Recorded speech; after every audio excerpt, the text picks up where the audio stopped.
बढ़ते किसान आंदोलन के समर्थन में राष्ट्रीय लोकतांत्रिक पार्टी दिल्ली कूच करेगी और तीनों कृषि बिल वापस लिए जाए, संपूर्ण स्वामीनाथन आयोग की रिपोर्ट लागू करें।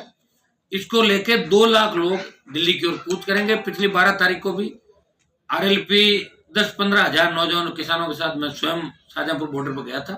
उस समय देश के गृह मंत्री जी ने 2-3 बार बात करी कि एक बार इस आंदोलन को डेफर करो, तो हमने 7 दिन के लिए आंदोलन को डेफर किया था, वापस नहीं लिया था। और 4 दिन पहले जयपुर के अंदर आरएलपी पार्टी की राजस्थान की बैठक आयोजित की, उसमें तय किया गया कि 2 लाख लोग बॉर्डर से हुंकार भरेंगे और दिल्ली की ओर कूच करेंगे। कल मैं जयपुर जिले के दौरे पर रहूंगा, परसों अलवर जिले का दौरा है और बाकी तमाम जगहों पर अलग अलग विधायक और पार्टी के पदाधिकारी गंगानगर से लेकर बाड़मेर तक, चित्तौड़, भीलवाड़ा, अजमेर से लेकर उदयपुर तक तमाम जिलों पे शेखावाटी के अंदर अलग दौरे कर रहे हैं, तैयारी कर रहे हैं, जोरदार तैयारियां चल रही है। इस किसान आंदोलन को लेके नागौर में राष्ट्रीय लोकतांत्रिक पार्टी की आज बैठक रखी गई, जिसमें जिला परिषद के सदस्य, हारे हुए जिला परिषद सदस्य, पंचायत समिति के मौजूदा सदस्य और हारे हुए तमाम आरएलपी के नौजवान जो हमारी यूथ की इकाई है, इन सबको आमंत्रित किया गया। और सुबह से भारी जोश है किसानों के अंदर और जवानों के अंदर, और जो संख्या निकल के आ रही है उससे लग रहा है कि नागौर जिले से 30 से 35 हजार जवान और किसान अकेले नागौर जिले से शाहजहांपुर बॉर्डर की ओर कूच करेंगे। ये अभी आपने भी देखा होगा बाहर, और जो जोश और जज्बा है उसे देख के लग रहा है कि 2 लाख की संख्या का आंकड़ा भी उससे को भी पार चला जाएगा, संख्या लाखों में होगी और ये ऐतिहासिक आंदोलन होगा। 2 विधायक नागौर से और तीसरा जोधपुर जिले के भोपालगढ़ से, तो उनकी सबसे ज्यादा जिम्मेदारी बनती है। हाँ, ये सही है कि हमारी दूरी ज्यादा है, तो मैं आपको आह्वान करता हूं कि जितने भी हमारे पास व्हीकल है खुद के, उस दिन तेल खुद को ही भराना, आपको ध्यान रखना। ओडी को कोने कोई पर्ची मिली तेल वाली, ठीक है। और बसों की व्यवस्था जितनी हम हमारे लेवल पे कर सकें बात करेंगे सब लोग।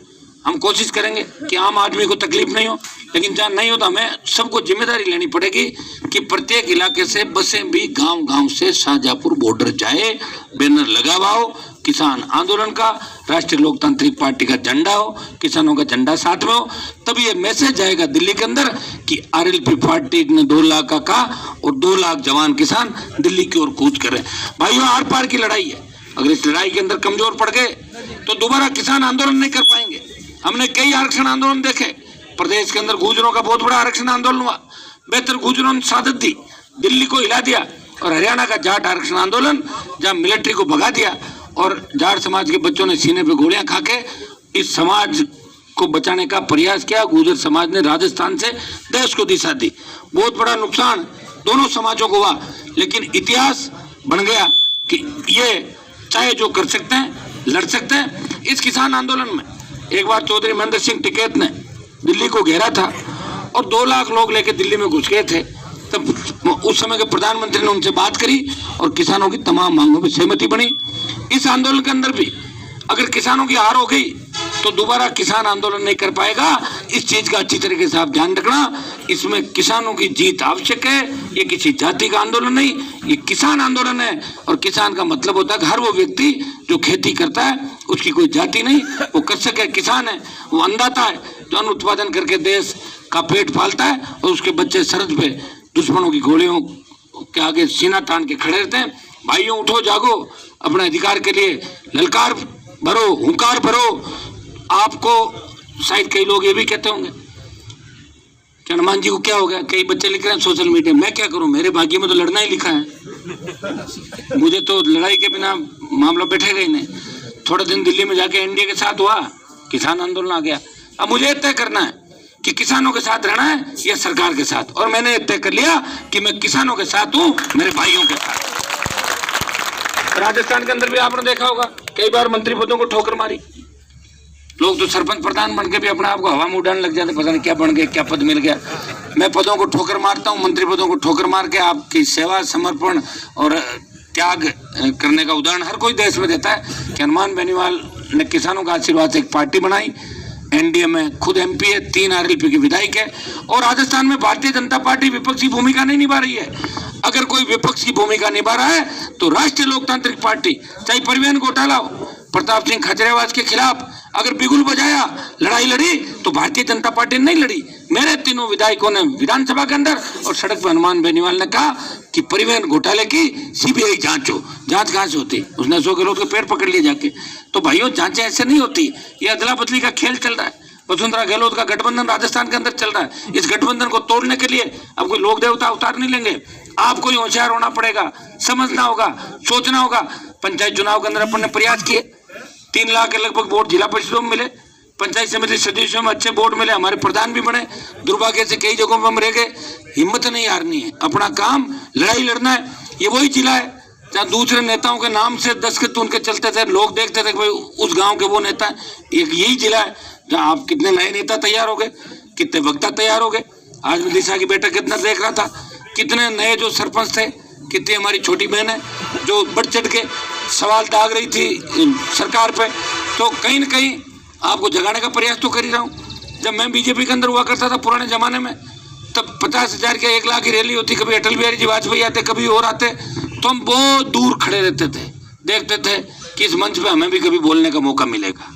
और एक समय बदला और वो 50,000 की भीड़ 5 लाख के अंदर परिवर्तित हुई। और उस मंच पे हनुमान बेनीवाल ही नहीं बोला, हर किसान के बेटे को बोलने का अवसर दिया, तो पूरे राजस्थान के अंदर दिया। तो भाइयों, ये आप ताकत मेहनत का ही परिणाम है। मैं तो हिम्मत के साथ लड़ाई लड़ रहा हूँ, प्रयास कर रहा हूँ। भगवान का आशीर्वाद है कि हर बड़ी से बड़ी लड़ाई लड़ने के लिए मेरे पास जब भी मौका मिलता है तो मैं उससे छोड़ता नहीं। और प्रयास यही करता हूँ कि किसानों का मान सम्मान देश में बना रहे, प्रदेश के अंदर बना रहे। हमें तो दिल्ली की लड़ाई के बाद अभी राजस्थान में भी लड़ाई लड़नी। 2 लड़ाई जो हम जीते थे, फ्री बिजली की घोषणा कराई थी, स्टेट हाईवे टोल फ्री कराए थे, लेकिन अशोक गहलोत की सरकार ने स्टेट हाईवे का टोल भी शुरू कर दिया। मुफ्त बिजली के जो 1900 रुपये मिलते थे, जो अभी आज आपने पढ़ा होगा, वो भी खत्म कर दी। बेरोजगारी भत्ता भी चालू नहीं किया। और 10 दिन में कर्ज माफी के बाद जो घोषणा पत्र वो भी खत्म कर दी। हमें नए सिरे से दिल्ली की जीत के बाद इस राजधानी को भी घेरना है। और राजधानी को घेरना तो मुझे लगता है कि आपके लिए बाएं हाथ का खेल है। जब दिल्ली का आंदोलन में जीत हो जाएगी तो प्रदेश का आंदोलन तो अपना भी उसके अंदर सारी मांगों पे सरकार को झुका देंगे, प्रयास करेंगे। एक विश्वास आपको दिलाता हूँ, हम कोई वहाँ पे कई लोग पूछते हैं कि आप राजनीति करने वहाँ जा रहे हो, आप ये बताओ कोई राजनीति का मंच थोड़ा ही। हमारे भाई तकलीफ के अंदर है, चाहे वो पंजाब के हैं, चाहे वो हरियाणा के हैं, चाहे उत्तर प्रदेश के हैं, चाहे दिल्ली के हैं, चाहे मध्य प्रदेश के हैं। जहाँ भी किसान हमें पुकार करेगा, किसान कौम को जहाँ भी तकलीफ होगी, हनुमान बेनीवाल सबसे पहले उठ के अपनी कौम को बचाने का प्रयास करेगा। लड़ते लड़ते कोई गोली सीना भी चीर जाए तो परवाह नहीं। इतने ज्यादा जवानों के अंदर एक जोश और ऊर्जा भरती है। एक विचारधारा राजस्थान के अंदर खड़ी हो गई।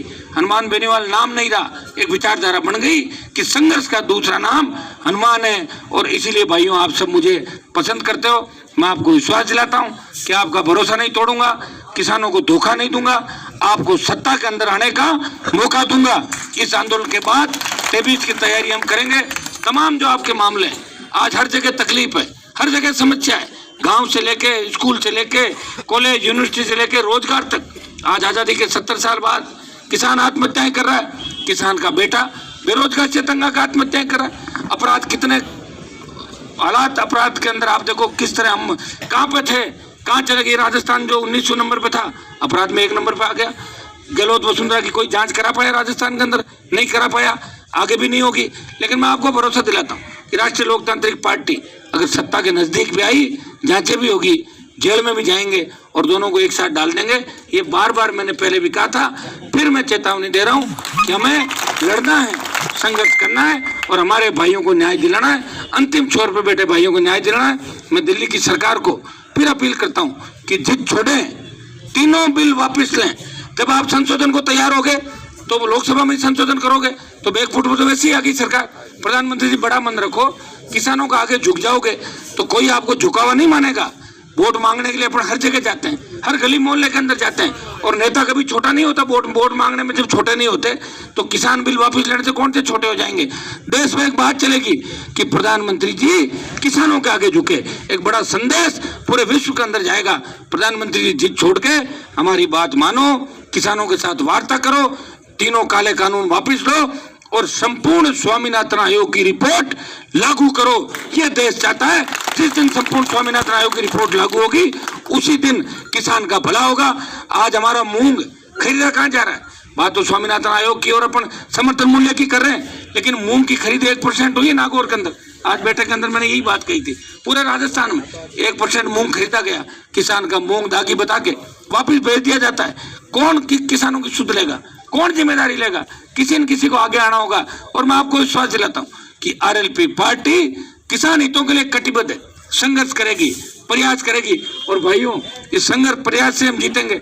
हमें याद करो कि 1947 से पहले जब लोगों के पास साधन नहीं थे, संसाधन नहीं थे, भारत माता जब गुलामी की बेड़ियों के अंदर जकड़ी हुई थी, उस समय भी लोगों ने साधन दी। भगत सिंह, तात्या टोपे, सुखदेव, राजगुरु, सैकड़ों जो क्रांतिकारी नेता थे जिन्होंने अपने प्राण न्यौछावर किए हंसते हंसते। उस समय हमारे पास साधन संसाधन भी नहीं थे। अंग्रेजों के राज के नीचे हमारी कई देसी रियासतें, कई यहाँ के लोग अंग्रेजों से मिल गए थे, फिर भी वो लोग विकट विपरीत परिस्थितियों में लड़ते थे। आज तो सारी बातें, आज तो साधन संपन्न में अपन लोग। एक जमाना था जब मैं यूनिवर्सिटी कॉलेज में पढ़ता था तो बहुत कम लोग लड़कों के पास बाइक, मोटरसाइकिल होती थी, जीप होती थी। आज हर 5 और 6 के बाद फॉर्च्यूनर, स्कॉर्पियो और गाड़ियां हैं। एक जमाना था नागौर के हम बेहतर बोटी थे उस समय, मेरे जमाने के अंदर मैं जब अध्यक्ष चुनाव लड़ रहा, आज 3000 तो अकेले नागौर के राजस्थान यूनिवर्सिटी में, अकेले एक यूनिवर्सिटी में बता रहा हूँ आपको, वहाँ सारे गाँव के लड़के अध्यक्ष बन रहे हैं। पहले अध्यक्ष बहुत कम बनते थे गाँव के लड़के। तो अपन लोग तेजी से आगे बढ़ रहे हैं। साधन भी है, संसाधन भी है, हौसला भी है, सोच भी है। इसलिए 26 तारीख का दिन आपको तय करना है कि वो दिन हमारे लिए ऐतिहासिक होना चाहिए। हम जिस तरह किसान का बेटा सरहद पर लड़ने के लिए जाता है, उसी तरह इस किसान कौम को बचाने के लिए शाहजहांपुर बॉर्डर होते हुए दिल्ली कूच के लिए हम सब 26 तारीख को जाएंगे। ये बात आप सबको मिलकर तय करनी है। और अपने अपने अलग अलग कॉन्स्टिट्यूंसी वाइज आप सब लोग बैठे हो, मैं सबसे एक बार आपसे बात भी अलग अलग कॉन्स्टिट्यूंसी वाइज आपको कर लेता हूँ, आपको जिम्मेदारी दे देता हूँ। कोई दिक्कत हो टेलीफोनिक अपनी बात हो जाएगी। कल मैं जयपुर जिले के दौरे पर रहूंगा, परसों अलवर के दौरे पर रहूंगा और 26 को अपना भी कार्यक्रम बना लें कि कौन कहाँ से किस समय आएगा। कई लोगों को रात को ही रवाना होना पड़ेगा, कई सुबह जल्दी रवाना होंगे। बाड़मेर के अंतिम छोर से लेके कोटपुतली का दूरी मेरे हिसाब से 800, 900, 1000 किलोमीटर पूरा राजस्थान है। हम सबको वहाँ पे पहुँचना है, प्रयास करना है, अपनी उपस्थिति देनी है। और ये जो देश में बात चल रही है ना कि राजस्थान में किसान बिलों का कोई विरोध नहीं है, ये मैसेज हमें देश में देना है कि राजस्थान में भी कृषि बिलों का विरोध है। जहाँ पंजाब खड़ा है, जहाँ हरियाणा खड़ा है, उसका भाई राजस्थान भी उनके साथ खड़ा है। ये संदेश हमें पूरे देश के अंदर देना है।